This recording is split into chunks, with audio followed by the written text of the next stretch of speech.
be better. Okay. And what exactly would you want to improve if you could be better? Um,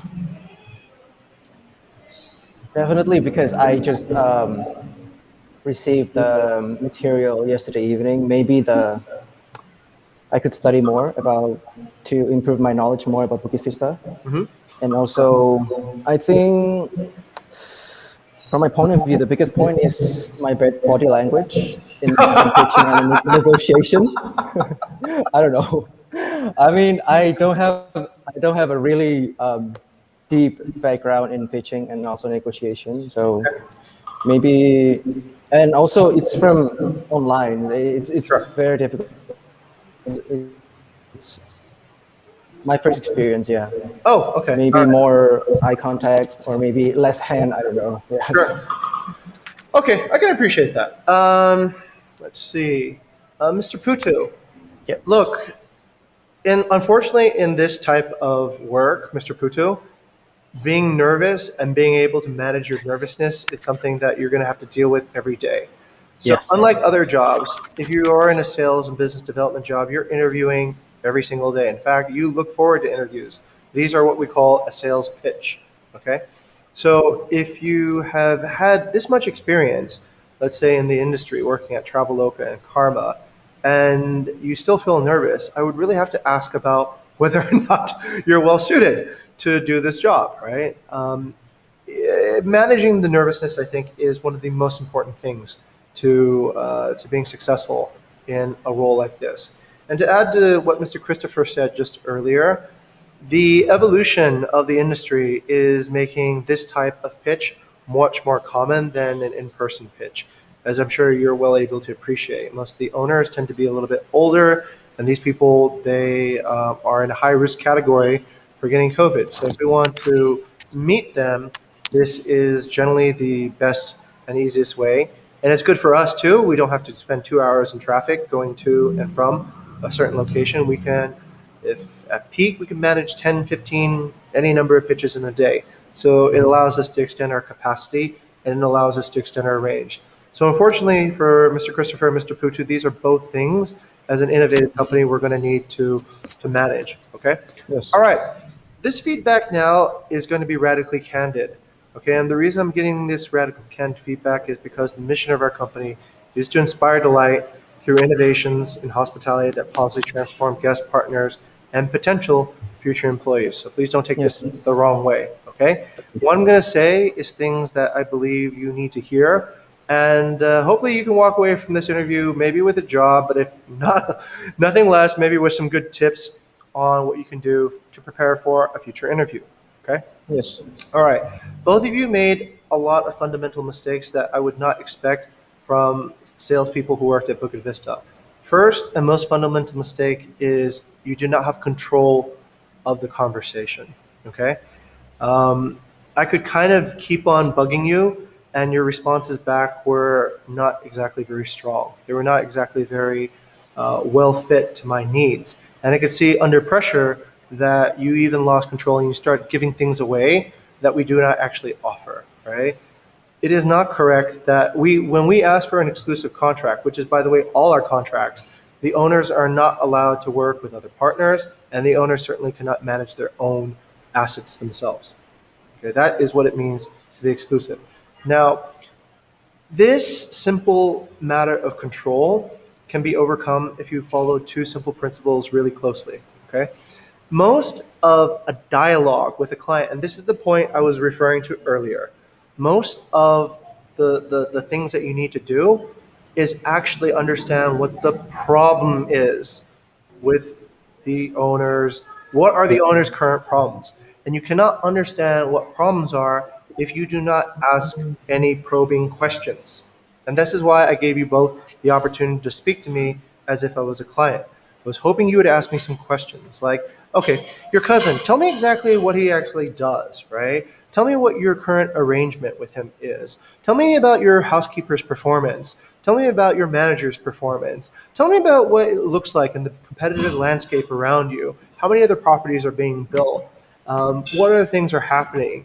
Are there any trends that you might have missed on that previously that you wish you were on? Right? Have you seen your neighbors get guests and been frustrated with not getting your own guest? So these are examples of trying to find the root problem.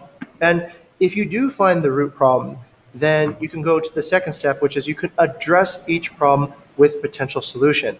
And I would be much more persuaded in that particular case. In fact, I would be persuaded because you would have confidence that your solution is actually addressing a problem that I'm having.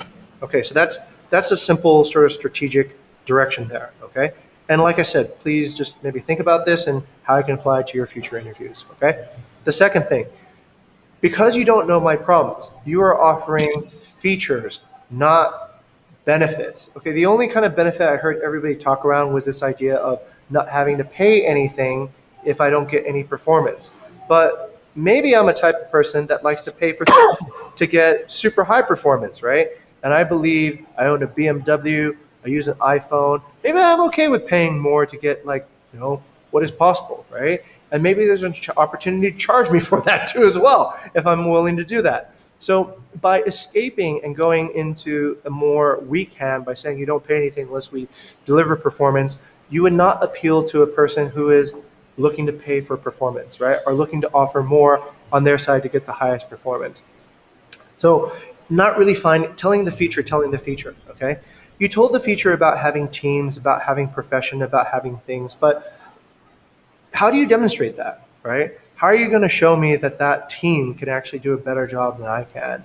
And perhaps if you study the material or if you understand what my team can currently do, you can make a better persuasive point. You don't need to promise that that the Bukit Vista team will do an amazing job. You just need to persuade me that the Bukit Vista team will do better than my current team.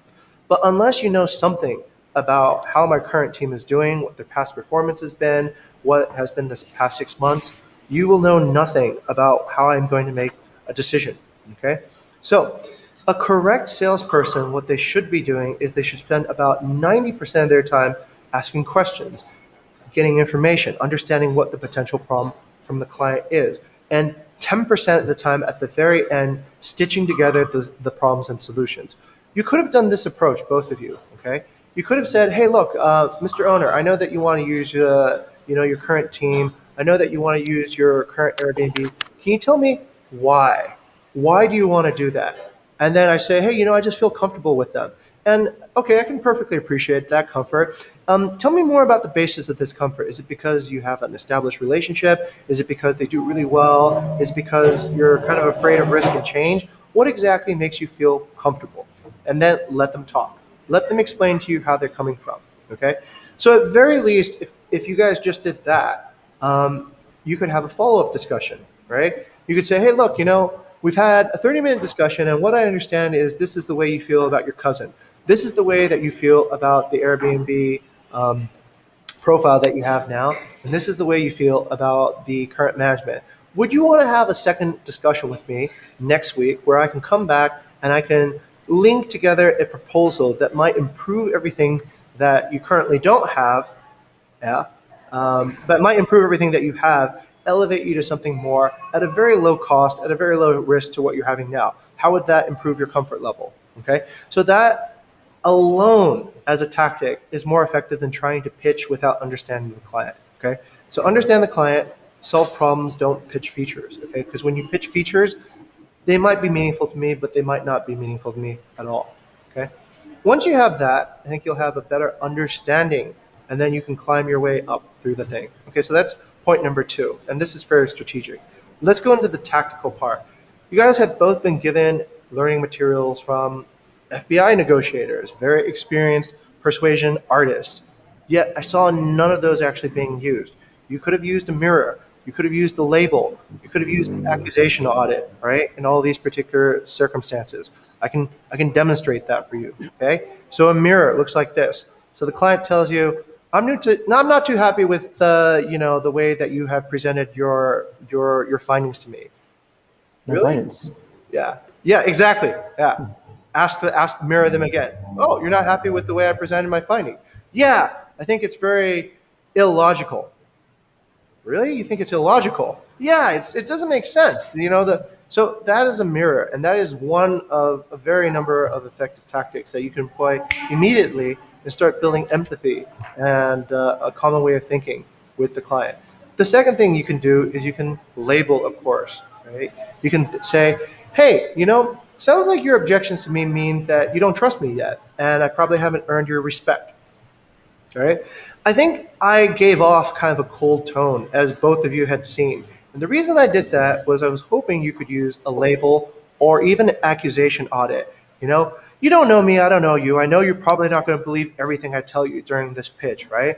But what I like to demonstrate over time is that as I talk more, I'll start making more sense, and hopefully we can start building a relationship based on that. Does that sound fair enough, right? And that then gets that question of trust or distrust out of the way, right? Mr. Putti, you can say, "Hey, look, I just told you I work at Karma. Maybe you have a bad impression of people who work at Karma because, our company has kind of a dicey reputation. But I don't want that to affect the way that you think about my presentation here today, because I have come with some interesting solutions that could actually elevate your way of thinking. And the more I speak, the more hopefully this makes sense, and you'll learn to trust me more." Does that sound like a fair place to begin? Okay. Yeah. That is the way that you should start your pitch if you don't have the respect or the understanding of this person. And certainly I didn't give that, right? Because most likely that is a very probable situation, right? You're not going to always get very easy leads. Sometimes the leads are going to be very skeptical. They might have something else to do while they're listening to you. So you're going to have to be able to build that respect and that trust first, okay? Just common persuasion negotiation tactics. Gentlemen, here's what we'll do. I'll speak with the HR team, and for Shaylin and Arvi, these are the things that we come to expect, yeah, in terms of when we conduct an HR interview with people applying for sales and BD positions. We want to look to see, are they establishing a clear understanding of the client's problem, right? Are they then able to integrate solutions from Bukit Vista to address those potential problems? Third, are they able to use simple persuasion tactics to earn respect, trust, and climb up that sort of skepticism that clients might feel? If you see those things that the person is using, that indicates that you have a high quality candidate with you. Okay, so what we're going to do in this particular case, gentlemen, is that we'll talk about the results that we saw today. If we see potential, we might invite you back for an interview, okay, for a secondary interview after having given you this introduction on what you can do, okay? Okay. We do believe in positive transformation, and but it needs to be proven, okay? Okay. Hopefully that advice was inspired delight. Hopefully it will help you think about how to innovate, and if we see that there is potential for you guys to be coached, there's potential maybe for you guys here. Okay, but I will say this, and I just want to accusation audit this job by itself. Okay? If you do pursue this particular pathway, currently there's not a lot of money. Okay, as you know, there's not a lot of travel happening in Bali, and we are all kind of struggling to make things work. What we are doing right now is we're building the potential to be a world-class company, and that potential begins with strong people who have high potential. Okay, so we're starting that process right now. So here are the reasons why you shouldn't join Bukit Vista. The first reason you shouldn't join Bukit Vista is you're looking for a steady paycheck, or you're looking to make a lot of money really quickly. Um, that's probably not a good reason, right? The second not good reason to join Bukit Vista is that it's something to do in addition to your main priority, okay? And I kind of wink at Christopher there because he's got two businesses on the side. And you can see how persuasive that is because I'm just calling it out right now, right? That's why you reacted. Okay, but the second reason you shouldn't join the company is because this company requires a lot of commitment and requires a lot of time and self-reflection in order for the mission to be fulfilled. Innovations don't necessarily go well the correct time. They require a constant amount of really thought process to how to make things better. Like this interview process, for example. We've been innovating this for a month now. So this requires a full commitment. If you want to positively transform, then it requires also a full commitment on that. So those are the two reasons not to join Bukit Vista. The two best reasons to join Bukit Vista is one, you believe in our vision, you believe in the mission. You see that a company like this can actually potentially transform the way people travel, transform the way people are employed, and transform the way that people own properties. And you can see it from the evidence of what we do. That's one good reason to join. The second is that you want to positively transform yourself and people around you. That you see, like, let's say I could be a better salesperson, right? Or I could be a better leader, or I could be a better negotiator. There's something about yourself that you deeply crave to change, and you're motivated to do that. And you're willing to put in the time and energy to see that transformation happen. That's the second good reason to join this company. Okay, so that's essentially what's available. The ladies will get back to you about the quality of, let's say, what we've seen today in terms of potential. But you also have to make a decision whether or not you want to be part of this process. I would ask you guys, if you do want to quit, quit early. Yeah? Fail fast in this particular case, rather than stretching it out. This is not a place for everyone. This is a place for people who are super motivated to see changes happen in the world. All right, gentlemen, hopefully that's inspirational, and we'll put you in the right expectation path. Okay. All right. Yes. Any final thoughts from anybody? Mr. Putu, go ahead. Okay. Mr. Putu, do you have any final thoughts? Pardon? Any final thoughts? Any last comments? No. Okay. Not yet. Not Very yet. good. Mr. Christopher, what say you? No, I also have none. Okay, great. Fantastic. This meeting is over. Thank you very much for coming in today. And Thank you. I'll hang around in the room with RV and Shaylan for the debrief, okay? So Okay. All right. have a great day, gentlemen. And Thank you very much, Mr. Jing, for all Okay. the Thank you. comment and Okay. yeah. Thank you for coming. Thank you, Mr. J. All right.